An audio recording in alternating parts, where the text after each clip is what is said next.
Good morning. This is Fred Mitchell, Chairman of the Progressive Liberal Party, Minister for Public Service and Foreign Affairs, and MP for Fox Hill. Today is Wednesday, the 15th of March, 2023. My friend Zendal Forbes, who's a lecturer at UB, and I usually exchange this greeting from the Shakespeare play, which talks about the murder in 44 BC of Julius Caesar on the 15th of March. Caesar says to the soothsayers entering the Senate, "The Ides of March have come," and the soothsayer responds, "Aye, but not yet gone." By nightfall, of course, Caesar had been murdered and assassinated by his friends. In the current time, though, 13th of March 2023, Monday, we observe this Commonwealth Day.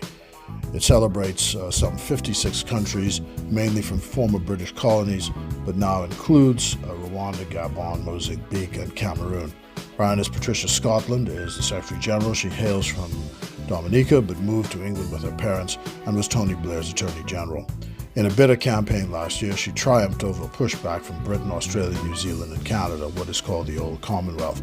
I had a good meeting with Zach Goldsmith, the British Minister for the Commonwealth, which may just see some relenting from the pushback of the Old Commonwealth countries, and that they will restore to the Commonwealth Fund for Technical Cooperation the funding which has been taken away. It appears to many that this is being done as a pushback on the re-election of Baroness Scotland to the job. Since her election, based on false premises, we think the Commonwealth Fund for Technical Cooperation has been denuded of funding. This was generally for the Bahamas and CARICOM and developed countries, the fund that provided us with expertise and technical support which we could not get at home.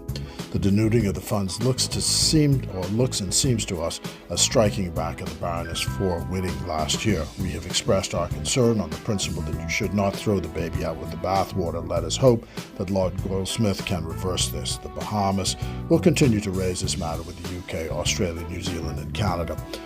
Which brings me to the irony of belonging to a commonwealth of independent states, including republics, which, of course, in a very moving service at Westminster Abbey in London, where the congregation, minus one recalcitrant minister, sang "God Save the King." And the look is still, of course, quite colonial, notwithstanding independence.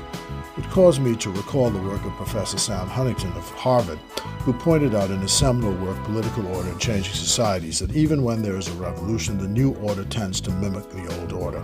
Thus, he argued, the U.S. Constitution, designed by those farmers who led the revolt against Britain in the 18th century, ended up designing a constitution which mimicked the British Constitution that they left behind and they revolted against.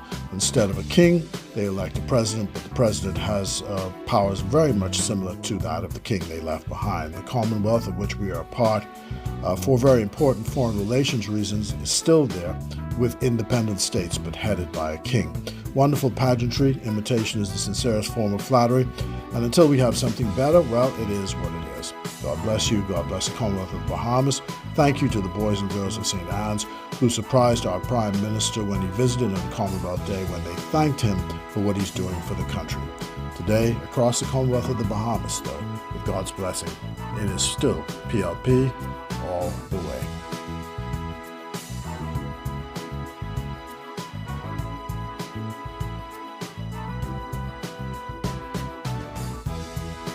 He was a pioneer in broadcasting, whose legacy is interwoven with the birth of a nation.